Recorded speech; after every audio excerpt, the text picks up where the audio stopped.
দর্শক দেখুন, ভিডিওটা মিস করবেন না, কাহিনীটা দেখুন। দেখলে অবশ্যই আপনাদের অবাক হয়ে যাবেন। দেখেন, এই যে এই পাহাড়ে 300 ফুট, প্রায় 300 সাড়ে 300 ফিট পাহাড়ের উপরে এই মোটরসাইকেলটা নিয়ে উঠবে, দেখতে পাচ্ছেন। এখন সে কি করে দেখেন, দেখলে মাথাটা নষ্ট হয়ে যাবে। আপনারা পুরো ভিডিওটা দেখবেন, তাহলে আপনারা দেখতে পাবেন। দেখেন, মোটরসাইকেলের চাকার মধ্যে সে চেন পেঁচিয়েছে, চেন দিয়ে সে এটাকে আহ, এটাকে মনে করেন যে ফেরুলের মতো বানানো। এখন এই চেন লাগা অবস্থায় সে এই পাহাড়ে উঠবে। যে পাহাড়ে ওঠার ক্ষেত্রে যে মোটরসাইকেল যেভাবে উঠতে পারবে না, কিন্তু চেনটাই হলো মেইন।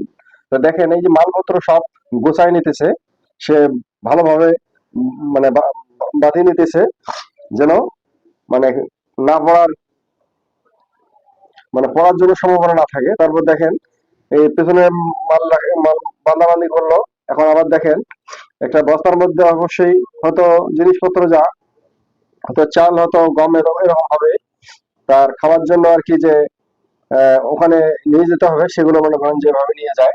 তো দেখেন কিভাবে মোটরসাইকেলটাতে কিন্তু সবকিছু রেডি করলো। তো দেখেন, ওখানে ধাক্কা দিয়ে কিন্তু মহিলাটা সে মোটরসাইকেলটা একটু আগিয়ে দিল। তারপর দেখেন সে উঠে বসলো। এখন দেখেন গাড়িটা কি একটা রিক্সের মধ্যে গাড়িটা যাবে, তা আপনারা দেখলে অবাক হয়ে যাবেন। আসলে এটা আমাদের ক্ষেত্রে এটা কিন্তু করা সম্ভব না। চাইনিজদের ক্ষেত্রে সেটা একদম ইজি ব্যাপার।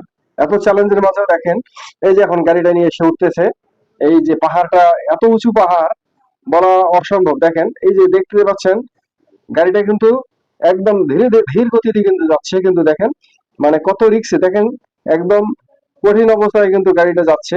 দেখেন, সে এই রাস্তাটার মধ্যে যাওয়া কিন্তু অসম্ভব, কিন্তু সে দেখেন মোটরসাইকেলটা নিয়ে এসে আস্তে আস্তে, সে গতি কিন্তু কম, কিন্তু সে সে যাচ্ছেই।